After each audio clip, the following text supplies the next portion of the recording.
ويرضى.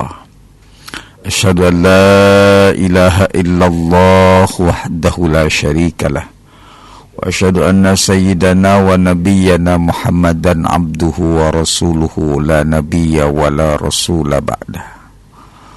اللهم صل وسلم وبارك على نبينا محمد وعلى آل محمد.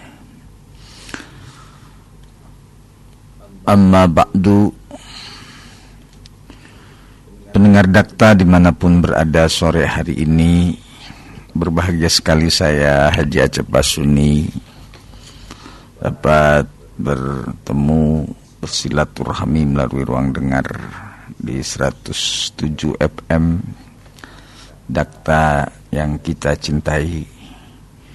Dan dari studio kami mengucapkan selamat mengikuti bagi saudara yang sedang berkumpul bersama keluarga. Semoga Anda berbahagia selalu. Dan bagi saudara yang masih di perjalanan, semoga selamat sampai tujuan. Bagi saudara yang masih di tempat tugas bekerja, semoga Anda selalu mendapatkan keberkahan Allah Subhanahu wa ta'ala. Rekan Dakta yang dirahmati Allah, kini tiba pada posisi bahasan kita di surat keempat An-Nisa ayat 27, 28, 29 dan sampai dengan ayat 30. Ini 3 ayat paketnya kita akan sampaikan secara garis besar lebih dulu.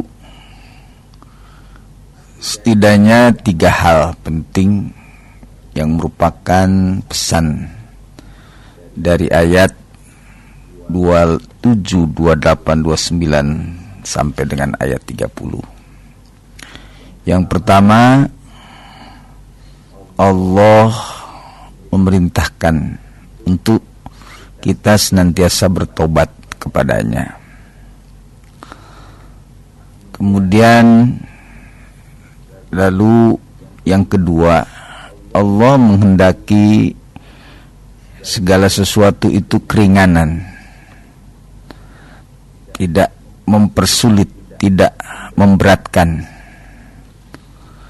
Dan yang ketiga adalah merupakan larangan untuk memakan barang yang haram, barang secara batil. Lalu yang keempat, jangan melakukan bunuh diri. Dan berikutnya ancaman Allah bagi mereka, baik itu yang memakan barang haram secara batal, itu akan masuk ke dalam neraka. Na'udzubillahi min dzalik. Baik rekan Data, kita baca terlebih dahulu. A'udzubillahi minasyaitonirrajim. Bismillahirrahmanirrahim. Wallahu yuridu an yatuba 'alaikum wa yuridu alladhina يتبعون الشهوات أن تميلوا ميلا عظيما يريد الله أن يخفف عنكم وخلق الإنسان ضعيفا يا أيها الذين آمنوا لا تأكلوا أموالكم بينكم بالباطل إلا أن تكون تجارة عن تراض منكم ولا تقتلوا أنفسكم إن الله كان بكم رحيما ومن يفعل ذلك عدوانا وظلما فسوف نصليه نارا وكان ذلك على الله يسيرا. Kita coba terjemahkan lebih dahulu ayat 27. Allah menghendaki menerima tobatmu, sedangkan orang-orang yang mengikuti hawa nafsu menghendaki agar kamu berpaling sejauh-jauhnya dari kebenaran. Allah hendak memberikan keringanan kepada manusia yang diciptakan dalam keadaan lemah. Dan wahai orang-orang yang beriman, jangan kamu memakan harta sesama kalian dengan cara yang batil, yang tidak benar, kecuali berupa perniagaan atas dasar suka sama suka di antara kalian. Jangan kamu membunuh dirimu, sesungguhnya Allah adalah Maha Penyayang kepadamu. Siapa yang berbuat demikian dengan cara yang melanggar aturan dan berbuat zalim, kelak kami akan masukkan ke dalam nerakanya Allah. Yang demikian itu adalah mudah baginya. Rekan dakta yang dirahmati Allah, yang berbahagia dimanapun, ayat ini kita ambil lebih dulu di posisi ayat ke-29-nya.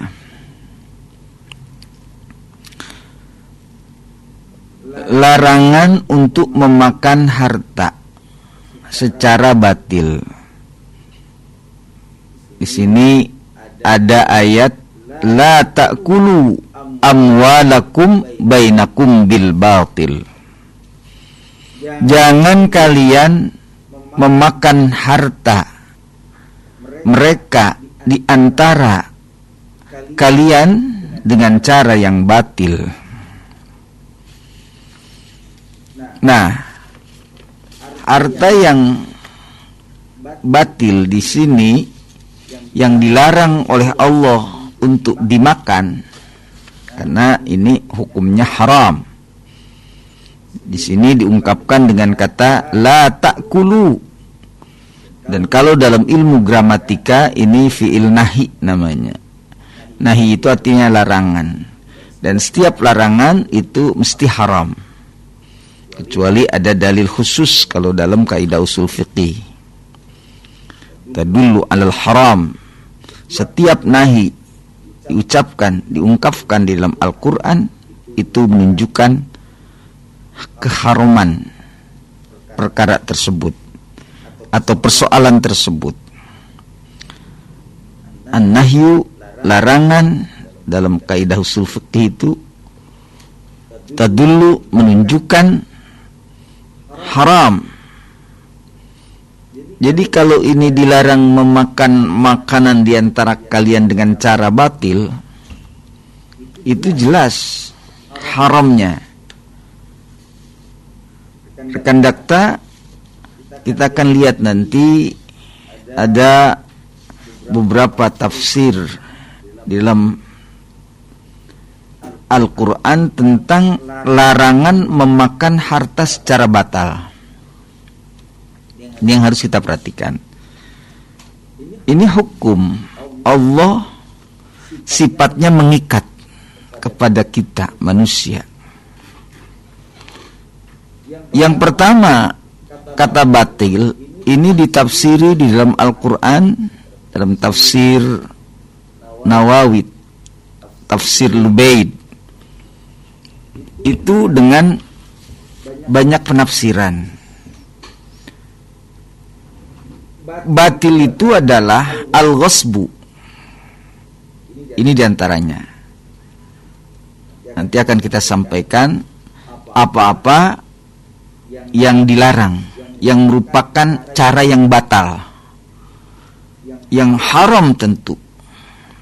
Kalau tadi menunjukkan keharaman karena ada nahi, la ta'kulu, jangan makan harta kalian dengan cara batil. ditafsiri di dalam tafsir Nawawi, karya Syekh Nawawi. Itu berbunyi adalah al-ghasbu. Jadi dengan cara ghasab. Ghasab itu memang lebih ke haram. Wa man waqa'a fis subuhat, lebih ke haram kecenderungan ghasab itu. Artinya mengambil barang orang dengan tidak menggunakan akad terlebih dahulu. Itu namanya ghasab. Misalnya kita ambil entah dengan cara nanti juga kalaupun tahu biasa. Itu hati-hati nih, saya mau pinjam tapi nggak ngomong sama orang yang punya. Ketika dianalisa, ini sendal orang. Nah, ini enggak kategori tanpa akad terlebih dahulu, namanya ghasab. Mencuri kategorinya tidak, karena dia anggap hal sepele. Kalau orangnya tahu pun itu nanti akan dianggap biasa, dan itu namanya ghasab. Dan ghasab kategorinya lebih dekat ke haram, karena dia mengambil, memanfaatkan barang orang yang tanpa akad terlebih dahulu. Maka dalam Islam kan ada akad. Itu adalah merupakan pekerjaan pertama untuk sebuah permasalahan. Itulah akad. Dalam fikih namanya akdul awal. Nah, ini lebih dulu komitmen. Mau pinjamkah? Mau mintakah? Ya, orang sering menganggap ini barang ringan, enteng kok. Aku nanti kalaupun dia tahu juga ngerti. Hati-hati itu. Yang dianggap sepele ketika dia tahu dia akan paham. Ternyata tanpa dia tahu, lalu itulah kategori ghasab namanya. Ini hati-hati, ya. Banyak rekan dakta tentang makna ghasab ini yang terjadi di tengah-tengah masyarakat atau tengah lingkungan. Dan ini kategori jenis harta yang tidak boleh dilakukan, karena itu akan menunjukkan kepada batal. Lalu yang kedua, la ta'kulu amwalakum bainakum bil batil. Dalam penafsiran kitab tafsir Munir itu adalah asyirqah. Mana syirqah? Itu adalah cara mencuri. Ini pasti. Kalau mencuri terang, bedanya sedikit dengan ghasab. Kalau mencuri terang, orang tidak tahu, diambil barangnya, itu namanya nyuri.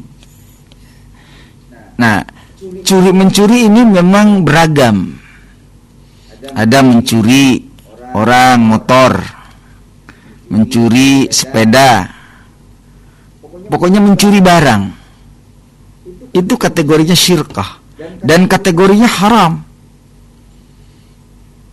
Dan sekaligus Islam memberikan batasan mana pekerjaan yang kemudian ketika orang melakukan pencurian, lalu hukumnya adalah harus dipotong tangannya. Nah, itu nanti ada berkembang ke dalam fikih Islam tentang kebolehan untuk mengambil harta orang, namanya sirqah. Batal itu, haram itu hukumnya, rekan dakta. Termasuk syariat menentukan hukum-hukumnya. Kalau sekian, ya, kemudian hukumannya seperti apa, ada di dalam syariat fikih aturannya itu. Nah, kalau kita kadang-kadang sering dibalik-balik. Kalau orang mencuri jemuran sampai dipukuli, sampai nyaris mati, adakah hukum Islam seperti itu? Nah, Islam itu sebenarnya andaikan seseorang itu mencuri, ketika dia mencurinya karena lapar, bukan karena sebuah profesi, itu beda hukumannya dengan orang mencuri secara sengaja hukumannya. Termasuk mencuri yang harus dihukum potong tangan dalam Islam, itu beda kadarnya. Nah, kalau kita seringkali Nabi katakan hukum ini tajam ke bawah tapi tumpul ke atas.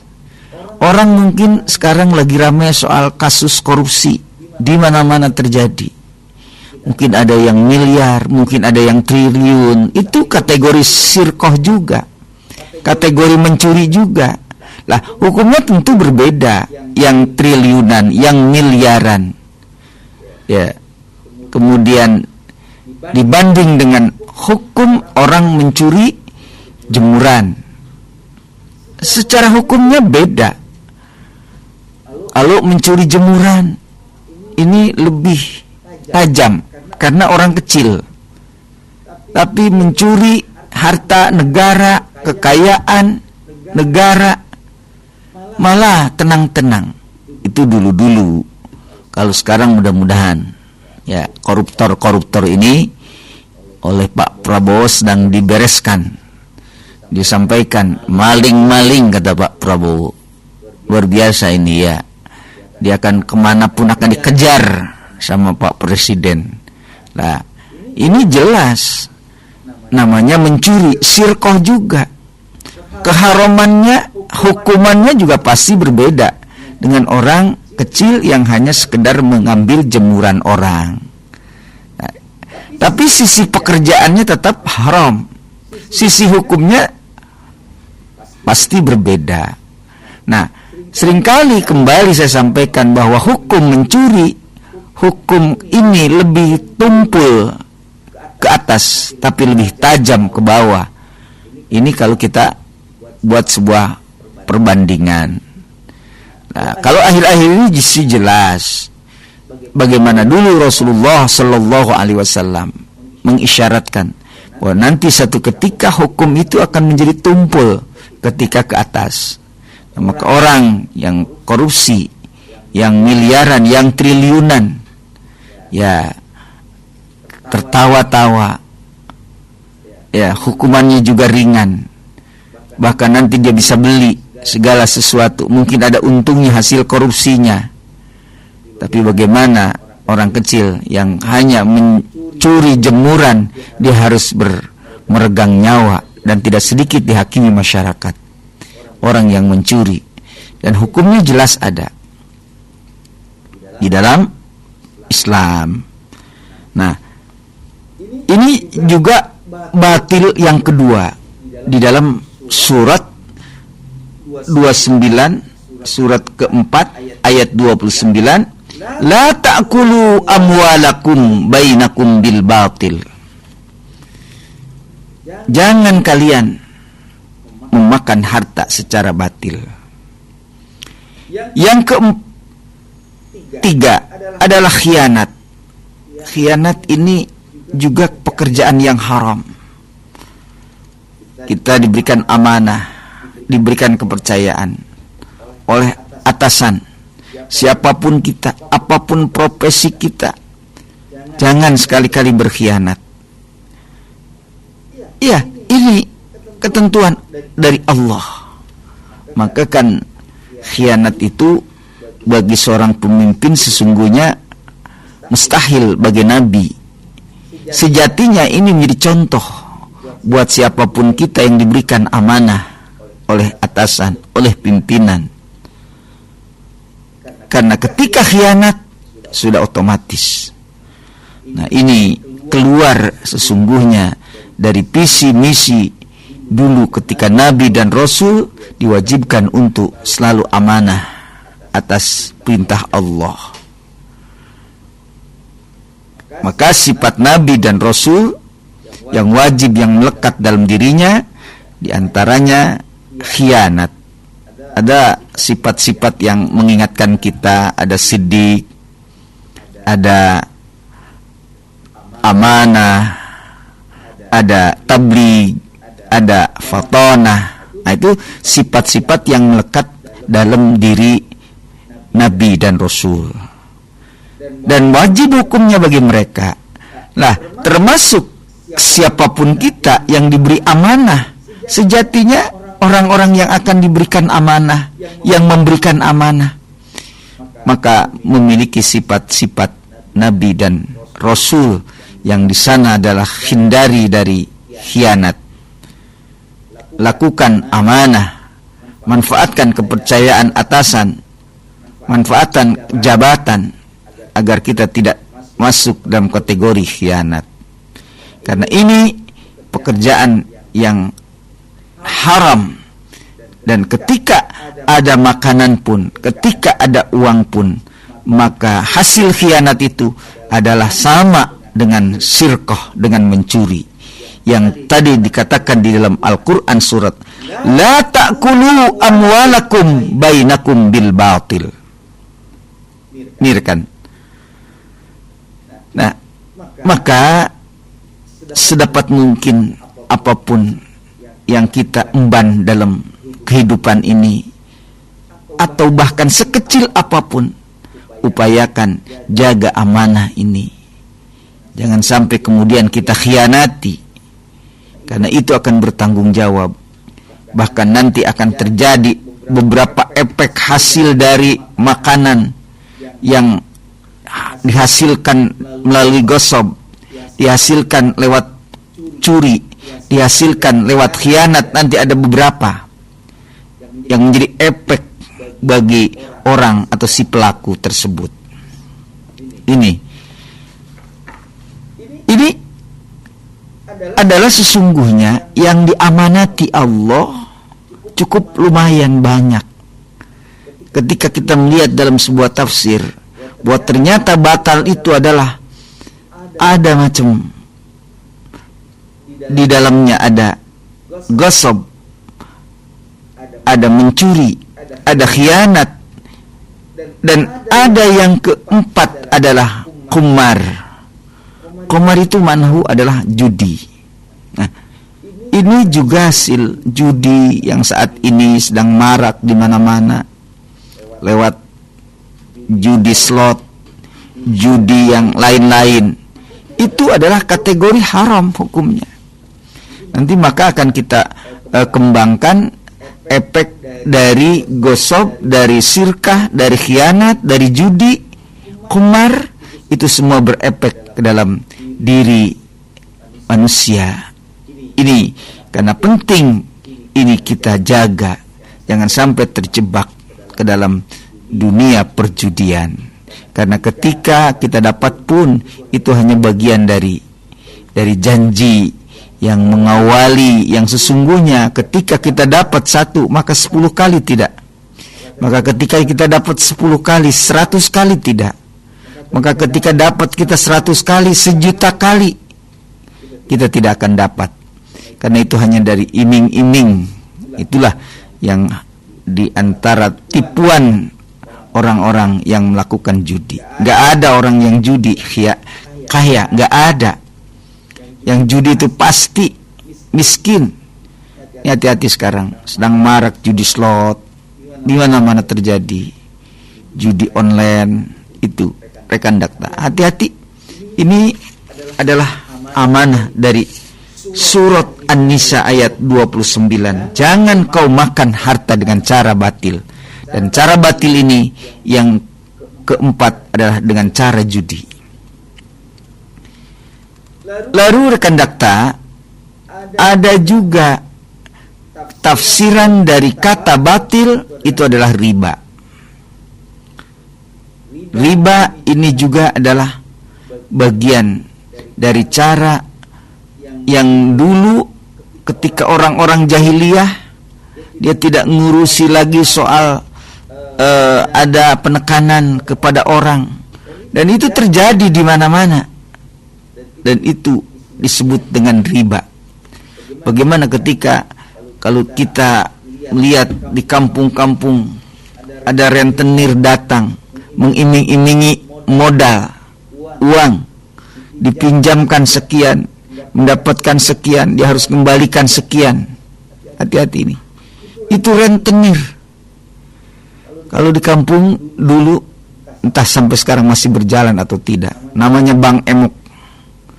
Jadi ibu-ibu biasanya seringkali berkumpul di satu tempat, kemudian di situ sambil nyanyi-nyanyi, lalu kemudian ada pengumpulan uang untuk membayar. Ini hati-hati.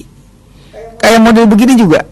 Ini namanya kategori riba, rentenir, yang itu akan menyulitkan. Tidak akan mungkin kita hasil riba kemudian menjadi kaya, menjadi punya. Gak bakal. Hasil riba tetap hanya ada dalam efeknya, sebagaimana orang yang nanti akan kita jelaskan. Efek dari gosok, efek dari mencuri, efek dari khianat, efek dari judi, dan bahkan termasuk efek dari riba. Itu semua akan ada. Nanti akan kita jelaskan apa efek dari itu semua. Yang kalau di dalam Al-Quran dinyatakan jangan kalian memakan harta dengan cara yang batil, karena cara yang batil itu akan mengakibatkan berbagai hal bagi diri pribadi siapapun. Lalu berikutnya, kategori yang tidak boleh dilakukan dengan cara yang batal adalah syahadat tuzur. Apa? Saksi tapi bohong. Ya, menyatakan demi Tuhan aku melihat, tapi bohong. Bahkan sampai menyebutnya atas nama Tuhan, tapi dia bohong. Bahkan dengan mengatakan demi Tuhan, tapi bohong. Lah ini rekan, ketika itu menghasilkan uang, menghasilkan duit, itu cara yang batal, yang juga haram, yang tidak boleh dimakan. Nah, ini yang kesekian daripada pekerjaan. La ta'kulu amwalakum bainakum bil batil, termasuk menjadi saksi bohong. Orang kadang ada yang berani mengatakan demi Tuhan, demi untuk menyelamatkan dirinya. Itu disebutnya namanya saksi tapi bohong, syahadatuz zur. Dan hasilnya, hasil dia menjadi saksi tetapi bohong, itu akan berakibat dalam dirinya hasil daripada saksi, yang saksi itu adalah melakukan kebohongan, mengatakan demi Tuhan tapi sesungguhnya demi menyelamatkan dirinya. Jangan sampai terjadi dalam kehidupan kita. Ini harus kita jaga. Maka yang namanya saksi itu kan selalu di bawah sumpah. Ada kalau muslim adalah Al-Quran. Ya, seorang ketika tidak jadi pejabat, lalu kemudian jabatannya ada sumpah, dan disumpahnya itu dengan mengenakan di atasnya adalah Al-Quran. Supaya apa? Supaya jelas, supaya bahwa itu adalah berkonsekuensi dan harus bertanggung jawab lebih-lebih kepada Allah. Maka Al-Quran menjadi saksinya. Termasuk ada seorang rohaniawan, kalau itu muslim. Kalau agama lain juga ada. Artinya apa? Dia harus bertanggung jawab kepada yang maha kuasa. Tentu adalah Tuhan dalam hal ini. Ketika dia menjadi saksi untuk seorang pejabat, untuk sebuah kasus, benarkah adanya? Maka dengan diawali kata-kata demi Tuhan. Kalau Islam, Muslim, demi Allah, aku menyaksikan, aku tidak menyaksikan. Itu etikanya di dalam kita hidup ini. Dan berikutnya yang ke-6, 7, halful kazib, sumpah tapi bohong. Ia mengatakan, ini hampir agak mirip, kalau tadi menjadi saksi, tapi ini sumpah. Sumpah aku tidak melakukan itu, padahal dia melakukan. Ia bohong. Ya, dalam Islam ada sumpah-sumpah itu caranya. Maka ada beberapa tuntunan dari ulama, karena ini adalah merupakan isyarat dari Al-Quran. ketika Allah bersumpah dengan bumi, ketika Allah bersumpah dengan matahari, ketika Allah bersumpah dengan bintang, wal-laili wasyamsi, dan seterusnya. Ada benda-benda yang Allah gunakan untuk menjadi sumpah. Dan dengan tata cara adalah boleh dengan waw, wallahi. Nah itu. Jadi ketika seseorang terpepet untuk menunjukkan sebuah kebenaran demi keselamatan dirinya, demi keselamatan agamanya, ia adalah harus ada sumpah. Dan etika dan tata cara sumpah itu adalah dengan waw boleh, dengan ta boleh, dan dengan ba juga boleh. Boleh dengan kata wallahi, boleh dengan kata tallahi, boleh dengan kata billahi, dan itu kategorinya sumpah. Dan halfu itu, sumpah itu tidak boleh kemudian dibohongkan.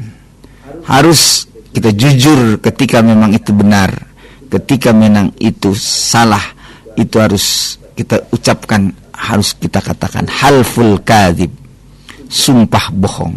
Halfu kadzib, sumpah bohong. Lalu rekan dakta yang dirahmati oleh Allah Subhanahu wa taala, yang ke-8 itu adalah juhdul haqqi, artinya menantang kebenaran. Jadi ketika Allah sudah sampaikan bahwa ini adalah benar adanya, dia berani mengatakan oh enggak. Ia katakan halal, oh enggak, haram. Ya, juhdul haqqi. Ia katakan haram. Kalau itu hak, katakan. Kalau itu benar.